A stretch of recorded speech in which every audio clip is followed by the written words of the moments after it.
Hey everybody, welcome to the Leek. I'm John as always, and this weekend I was in Toronto for Grand Prix Toronto. I love going to limited Grand Prix, and finally there was a limited Grand Prix pretty darn close to me. Oftentimes I would need to travel well into the States to get there, or potentially even Montreal, which is further than many parts of the States for me. But yeah, just Toronto.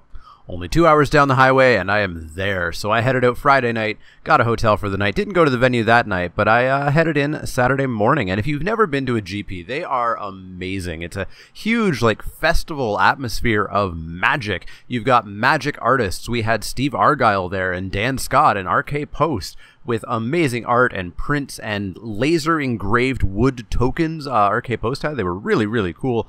All kinds of vendors are there. In this case, Face to Face, who was hosting it, had a giant display and just tons and tons and tons of Magic being played. In my case, I played the main event, which was 9 rounds of sealed, and if you had a good enough record, you got to come back for day 2 to get a couple of drafts, and even a third draft if you managed to top 8. But yeah, I sat down Saturday morning, and I looked at my pile of packs in front of me, and I hoped that they were going to be some pretty good stuff. But let's take a look at what was actually in there. Now, of course, I quickly opened my packs and just kind of piled them out in front of the person sitting across from me because they were going to take my pile and sort it and register it for me so that we could make sure we weren't cheating and adding cards. But I did get to quickly kind of see briefly what was going to be in my pile. And, of course, I took a look at the rares first. Now, of course, I've talked about Hour of Devastation and Amonkhet as having a ludicrous amount of garbage, almost unplayable, or literally unplayable rares in the set. And boy, did I get blessed with them. I opened up and I saw an Hour of Promise, I saw a Shadow of the Grave, I saw a Hazoret's Undying Fury, I saw a Reason to Believe. And those were 4 of my rares, which was not really a good sign for my pool. But of course I have at least 2 more rares. This is only 4, and you're going to open at least 6.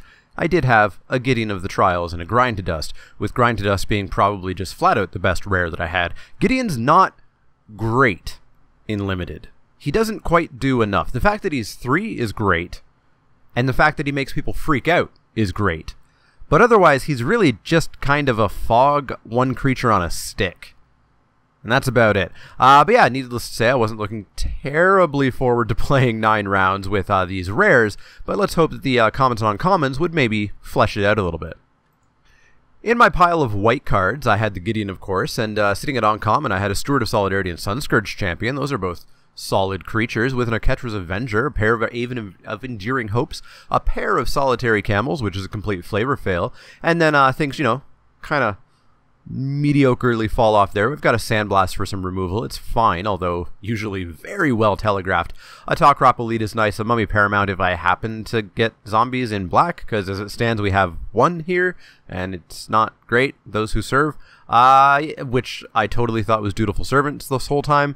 Even yesterday I thought it was Dutiful Servants, but yeah, that's what you get when you make 2 cards with nearly identical art. Yeah, white was fine, and with the Gideon, I'd probably end up looking at playing white. Over into blue, we had a Supreme Will and an Unsummon and an Unquenchable Thirst. Those are fantastic. Eternal of Harsh Truths is solid. Vizier of the Anointed is hard to build around in draft. It is impossible to build around in sealed. You just have to luck right into it, and I clearly did not, considering there's no Embalm sitting here in blue. Countervailing Winds, Cunning Survivors, Slithered Blades, all just kind of garbage here. Blue is pretty quickly cut. There's nothing here to pull me into blue. There's good stuff were I in blue, but otherwise, blue's not really getting played here. Black, which I was hoping to play because of Grind, of course. We have the Shadow of the Grave here, yay. But we've got a Banewhip Punisher, a pair of Lethal Stings, Blighted Bat, which I like a fair bit, Marauding Bone Slasher, which is nice and aggressive, Kenra Eternal is just annoying, and not too much else there. Scrounger of Souls is fine and sealed, so I was definitely going to play one of those if I played black. Ultimately, black was just kind of looking fine. It was probably going to shore up my removal a little bit if I didn't have any more in any other colors with the Stings and the Punishers. But yeah, it was a fine enough color. Red had a Sand Strangler, awesome, and then boy does it fall off. Firebrand Archers are fine, but not anything exciting. Defiant Kenras are probably just worse than the Firebrand Archers. Minotaur Sure Shots, sure. Frontline Devastator's okay, and then just garbage or mediocrity. Fling, Consuming Fervor. I'm not going into red for those cards. And then, of course, Hazard's Undying Fury and By Force and Violent Impact and just, whoa. Red was pretty quickly cut. Green had a Hippo and a Crocodile and a Sandworm and a Bitterbow Sharpshooters. And then a ludicrous amount of mediocre to mildly okay ramp and combat tricks. With Hour of Promise and Beneath the Stands and Life Goes On and Gift of Paradise and Haze of Pollen and Gift of Strength and Spidery Grasp. Yeah, green fell off pretty darn quick, but it did look mildly playable for the, like, 4 cards over there. The Hippo, the Crocodile, the Bitterbow Sharpshooters, and probably not the Sandworm. Like, I could technically ramp into it, but it's not good ramp. You don't want to ramp on turn 4 or turn 5. You want to ramp on turn 1 or 2 or, 3 at the worst. But yeah, green was looking okay. Gold, we had Bloodwater Entity, and blue and red were utterly cut already. Obelisk Spider and Decimator Beetle strongly made me look at black-green. Grind to Dust, of course, making black-white a very huge draw for me, and reason to believe a card that I don't ever really want to play. I haven't played yet, and I don't ever plan on playing it. Artifacts, we had Manalith, so splashing was going to be possible in any color. Graven Abomination, Garbage, and Wall of Forgotten Pharaohs, which I did sideboard in a few times to test it out to see if it's as good as people think. I don't think it's as good as some people are saying. I think it's okay. I'm still not going to go out of my way to really play it. Finally, in the lands, we've got Desert of the Glorified, a pair of them, Desert of the True, Hashep Oasis, and Desert of the Mindful. The blue was cut, but black, white, green were all definitely looking playable. And here's the deck that I ended up with. I did decide to go black-white in order to make sure that I was getting the full value out of Grind to Dust, plus I really liked having access to the Sandblast and the Gideon and the Steward and the Ketra's Avenger and the pair of Camels, considering I had 4 deserts. And I was going to splash for the green, for Obelisk Spider and Decimator Beetle, which are a complete house when combined. As well, I had to explain to 5 different opponents how Decimator Beetle works. Nobody seems to have ever played that card properly in their home stores, which is very weird. Nobody thought that you could just put a counter on a creature if you didn't take one off. They thought you had to. Even a judge kind of was confused by my explanation of it at first until I very, slowly explained it to them. But yeah, I ended up with this. Let's take a closer look. In the 1-drop slot, we had Festering Mummy, which I think was probably a mistake. But of course, at the Grand Prix, the deck that you register is the deck that you must play round 1 of every single match. So I did have to play this probably more than I wanted to, but it was okay. And, I had counter synergies a little bit with Banewhip Punisher and Grind to Dust and Obelisk Spider, etc. In the 2-drop slot, we had ourselves the Mummy Paramount, which never really got +1/+1. It was just a bear. We had a better bear with Kenra Eternal because it has Afflict. Avenger was nice and aggressive. Steward of Solidarity made me a bunch of chump blockers. And, of course, Grind to Dust was amazing, including in killing a Locust God, which was lovely. The 3-drop slot was very full, as it seems to be in this set frequently, with a pair of the Camels, the Sunscourge Champion, a Marauding Bone Slasher, Blighted Bat, nice aggressive stuff, and then some more control-y stuff with Banewhip Punisher and Obelisk Spider, the Lethal Stings, the Sandblast, the Manalith to help me get to the green or the white if I needed to with Gideon of the Trials. In the 4-drop slot, we had the Steadfast Sentinel, which might also have been a mistake. I don't know. I maybe would like that to have been a second Aven of the Enduring Winds in 5. But I wanted to keep my curve not too high onto 5, and a Talkrop Elite, which of course did work. In the 5-drop slot, we did have a Scrounger of Souls, an Aven of Enduring Hope, and Mr. Decimator Beetle. In the lands, we had all 4 of my deserts minus the blue one, the pair of Glorified, the white one, and the green one, all solid. And in fact, I did sack the green one once to get through for lethal damage. But of course, you don't really expect to be activating the green one, I don't think. So that's the deck that I put together, and when I got it together, it looked fine. It actually looked pretty fine. It obviously was not stacked on rares, but I felt it had synergy with the green stuff. I felt I had enough ability to get the green. I was playing 2 additional forests in addition to the desert, plus the Manalith. It looked fine. It looked totally fine. I didn't expect to do great. I didn't really expect to make day 2, but it was fine. Round 1, I was actually in the feature match area. I have no idea who decided to put me in the feature match, but I was beside Samball49 over at twitch.tv/Samball49.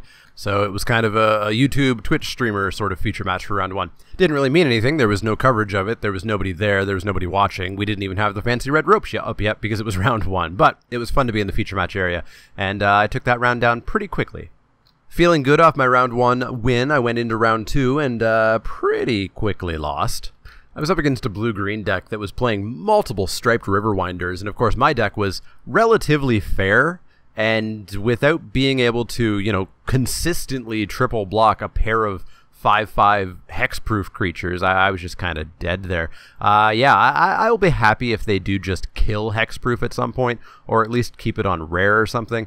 Hexproof is just such a feel-bad, non-interactive mechanic when it's on a giant creature. I don't mind the little 1/1s, but of course then you get into playing, Bant Hexproof, which was a horrifying deck to play against. But yeah, Hexproof, you can go away anytime. So I was 1-1 going into round 3, hoping to win it back here, and I made a giant mistake.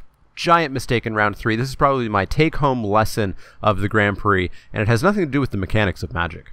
After round 1, I lost to my opponent playing a Locust God, hooray. And my opponent said, hey, do you mind if I go to the bathroom? And I said, yeah, sure, go ahead. I'm generally a very nice guy. I like to make everything smooth and, friction-free as possible. So I said, yeah, sure, go ahead. Comes back 5, 6, 7 minutes later. It's a big haul. It takes a long time to get from a table to the bathroom and back. But yeah, 6, 7 minutes later, he comes back. And we keep playing. And I win. And we go into game 3. And I'm winning. I'm at 20 life. He's at 6. I've got a Gideon. I've got some creatures. He's got a blocker or 2.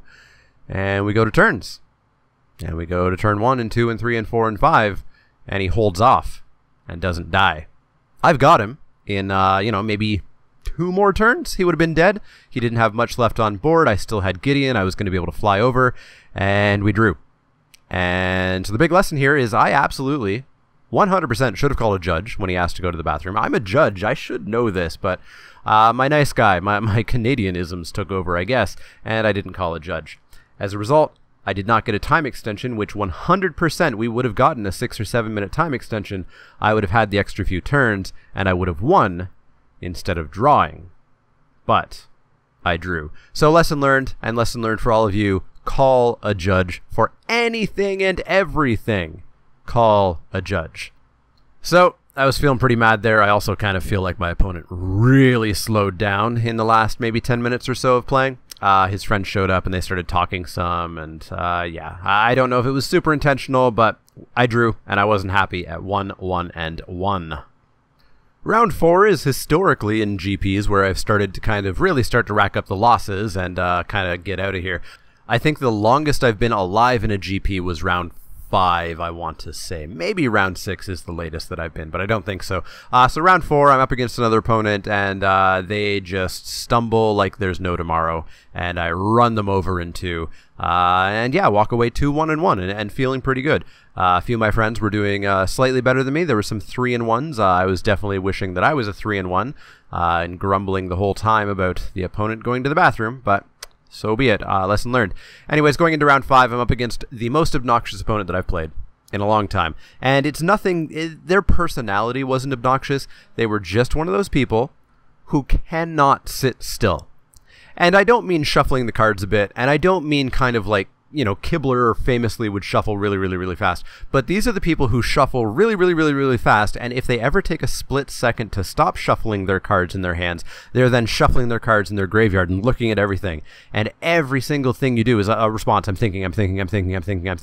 At one point, he was shuffling and flicking his cards so fast, went to itch his face, and threw his glasses across the table at me. At another point, a card flew out of his hand down the alley between the tables. He wouldn't sit still, and it puts me on tilt so much to the point where I just put my hand down on the table and just stop moving to try to counterbalance the utter insanity of motion on my opponent's side of the table. Anyways, we went to 3. I stuck out as long as I could, but unfortunately he had a bounty of Luxa that I just couldn't deal with, and he ground out way too much value, plus a couple of other mythics. He had the Sphinx and some other stuff, and took me down. So, unfortunately, at 2-2-1, I am still in it. You can be 6-3, and you're guaranteed to make day 2. I, of course, had to be 6-2-1 to make it to day 2, but I still had that potential. Going into round 6, I was up against probably the nicest opponent I had all day long. His name was Peter, I believe, and he was playing a fun deck at first. He actually sided into a different deck into round 2. Unfortunately, he kept a pretty sketchy keep, and I ran him over in the second game with him stuck on 2 lands only the entire game. Great guy. We actually looked at his deck, rebuilt it a little bit. He was going to stick around for a few more rounds, even though at that point he was technically out of getting into day 2. But yeah, probably my most fun and most enjoyable match, even though there was a run over. We had an extra game afterwards just to check it out. I won that one as well. His pool was slightly weak, but he had some fun stuff going on. Going into round 7, I'm still alive. This is the latest that I've ever been in a GP still alive, and my deck stopped working. I had actually, at the end of round 6, I had actually talked to my friend Step and said, you know what, my deck hasn't color screwed me or really mana screwed me at all today. I've flooded, but I've never been screwed on land yet. And boy, did I get screwed on lands in this match. Game 1, I had Gideon sitting in hand the entire game. I only ever saw a single plains. I think I got up to maybe 5 lands. And my opponent was playing, what else would they be playing? Red, white, play 2 drops, turn them sideways. So I died pretty quick in game 1. Game 2, I never got past my 3rd land. We went to turn, I believe 13 it was. And I never got past my 3rd land. So I died, needless to say. I did take my opponent down to 6 through some aggression on my part. I got all my 2 drops and 3 drops basically. And the wall actually pinged him down a whole bunch because one of my 3 lands was a desert, thankfully. But I was not able to hold out that long being that screwed on mana. My hand was just full of 5 drops at the end, plus Gideon as well again. And yeah, I lost and I was out of the tournament. Technically, I could have played a couple more rounds, but I was not going to make day 2 at that point. It was getting late and I kind of wanted to go home anyway. So I ended up finishing the day at 3 wins, 3 losses, and 1 unfortunate draw that will haunt me forever. But it was a ton of fun. A lot of the people that I was there with, it was their very first GP. In fact, I think every single person I was there with was there for their first ever GP. 2 of my friends, Step and Tams, both made it 1 round further than me, finally ending up at 4-4 and getting knocked out. And Laura, probably one of the best players at the my local game store, and one of the newest players, I would imagine, though she is about 2 years into Magic now. But she just clicked and got the game, understood it through and through. Her first competitive event, her first GP, her first time playing Hour of Devastation, because she didn't make it to the pre-release, she made day 2. She went 6-3 on day 1, and I believe she's drafting right now. Looking at the standings at the moment, I do believe she is now out of contention of top 8, and I think prizes as well. But a really good showing on her side. And my prediction came true. Somebody with a god did really, really well. Laura was the only one who opened a god in our group of friends. But yeah, it was a fun day, and I'm glad to see everybody do really well, and I'm glad to see all these people get out to their first Grand Prix. They've caught the bug. They're all going to go to basically every GP they ever can now. It is a ridiculous amount of fun. As I said, if you've never been to one, go to one. Even if you're not playing in the main event, go to one. There is non-stop drafting, non-stop standard, modern, probably not vintage at many GPs. Some of them do vintage. Legacy, Commander. We were doing conspiracy drafts. There was turbo drafts going on where you drafted, you played 1 match, and you were done. And then you could jump into another one. There was, I believe, a Chaos Sealed event. There was Team Trios. There was Team Limited.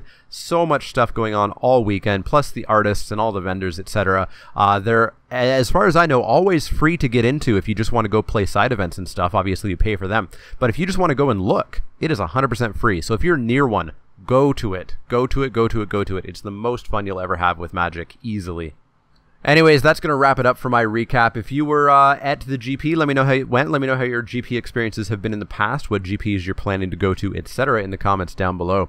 As always, if you have any questions, comments, or suggestions, you can find me on Twitter at The Mana Leek. That's L-E-E-K, like the vegetable, not the card. You can also find me at facebook.com/TheManaLeek, twitch.tv/TheManaLeek, and patreon.com/TheManaLeek if you want to become a backer there, work your way towards earning a Mana Leek playmat, etc. You can check that all out there.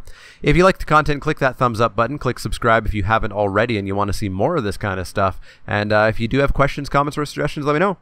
Otherwise, see y'all next time.